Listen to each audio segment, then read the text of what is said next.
So what is Podzemlje, or underground? Only the craziest fucking film ever made? It has music, dancing, drinking, fighting, killing, fucking 50 years of history. AKA normal Tuesday in Balkan. Okay, maybe instead of describing it, why don't I just show you?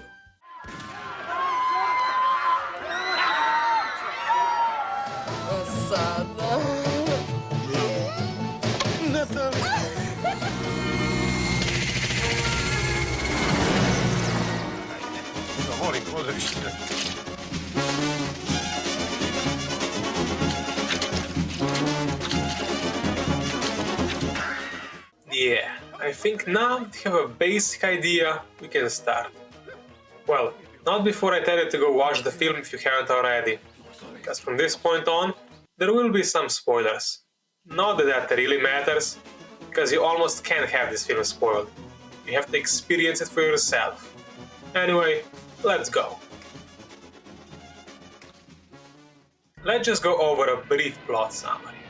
The film begins with the German bombing of Belgrade and the subsequent invasion of Yugoslavia by the Axis powers in 1941.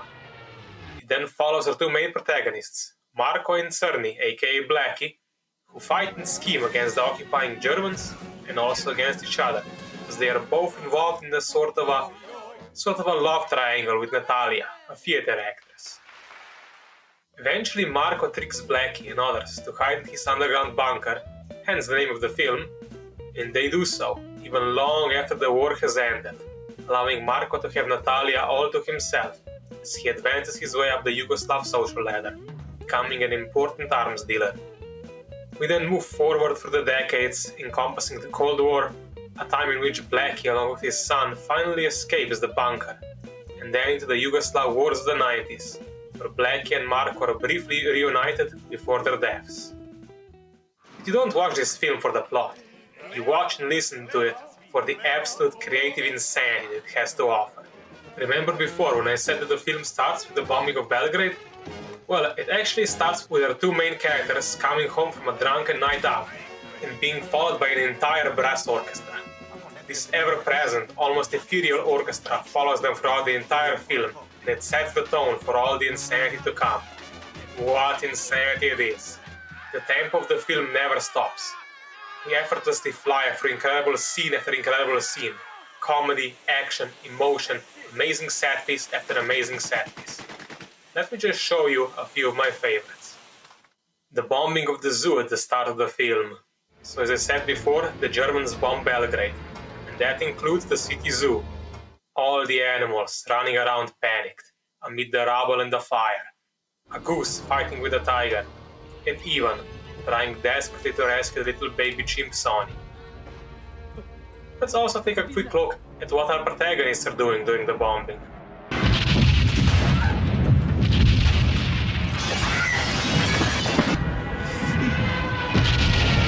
Truly the epitome of heroes. Next, we have our honorable heroes against the Nazis. So here is the situation. Blackie has been captured and is currently being tortured by the Nazis at the local hospital. Of course, being an electrician by trade, he is barely affected by their puny electric shocks. Nevertheless, he cannot endure forever, so his partner Marko plans a rescue. He disguises himself as a doctor, kills Franz, the head German in charge, and then proceeds to rescue Blackie and smuggle him out in a suitcase. The plan goes to perfection. Well, almost.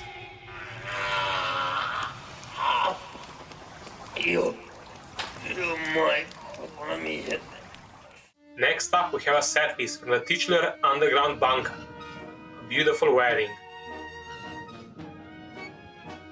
A time of celebration, of music, of singing and dancing, of good food and drink, of outbursts of uncontrollable emotion, and of course, of monkeys operating tanks. No? Didn't see that last one coming? Weird.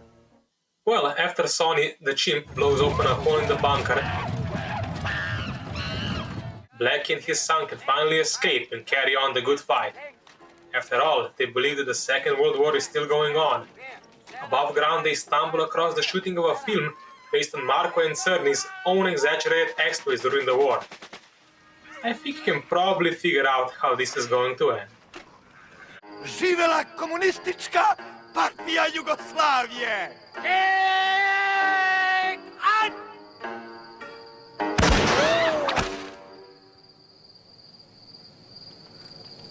Šta bio? To! Kako? Adios, amigo. But what is it all about? Well, it's about many things. But if I had to boil it down to one, it would be about Yugoslavia. After all, it's no coincidence that the secondary title of the film is Once Upon a Time There Was a Country. A country that I think was always destined to fall apart. But more on that later.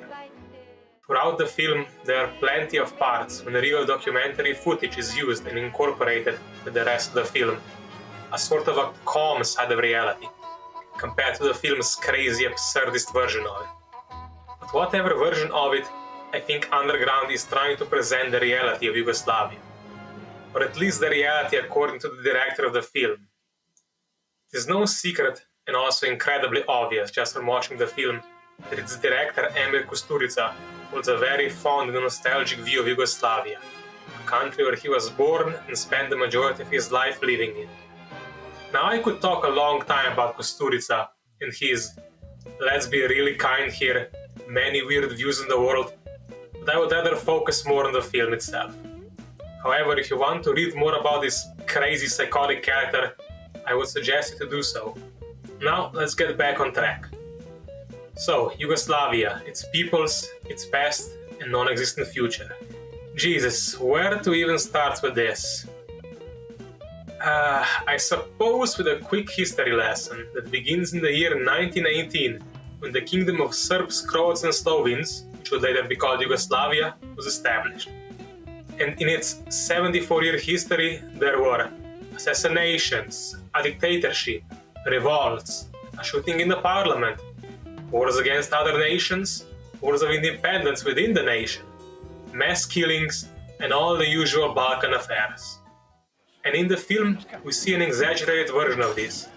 All of the characters are constantly either drinking, fighting, screwing, or killing each other. Which, of course, in the context of all the absurdity, comes off as funny, as dark comedy. But gradually throughout the film, a sadness does build up in the background. A sadness that comes to the front in the third part of the film, which of course takes place during the fall of Yugoslavia, where brothers kill one another.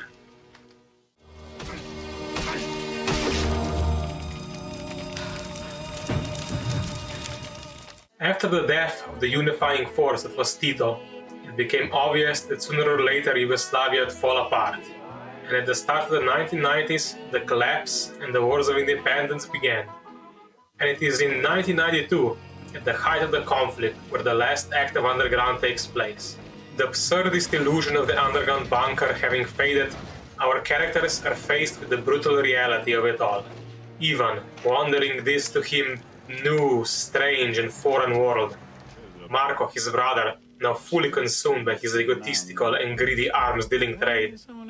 Blackie, now a Serbian militant, still fighting for something he believes in. Or maybe just fighting because that's all he knows how to do. All of them are doomed to die, as the country they grew up in has died. Maybe that's what the underground bunker represents in the film.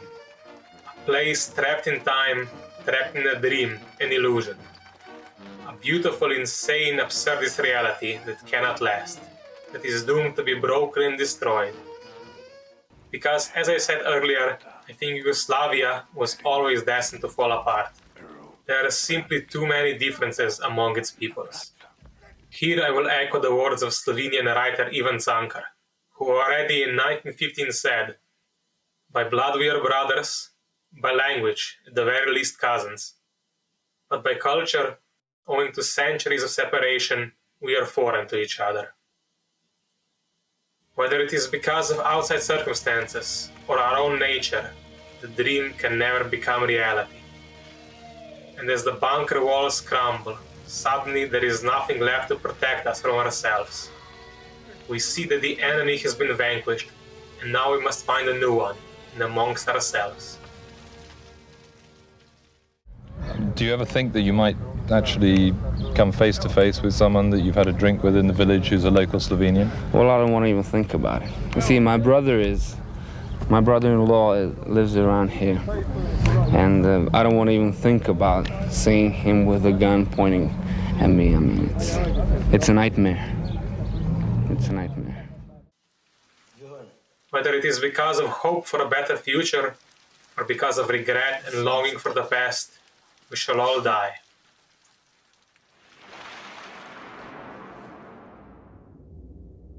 Maybe there is still some hope for the past, present, and even the future.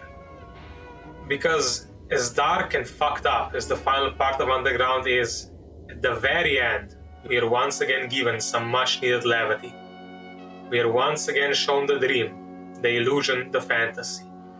All our main characters are together again, eating, drinking, singing, dancing, and celebrating in unison, that memorable, ever-present tune, as they literally break away from the world, from reality itself.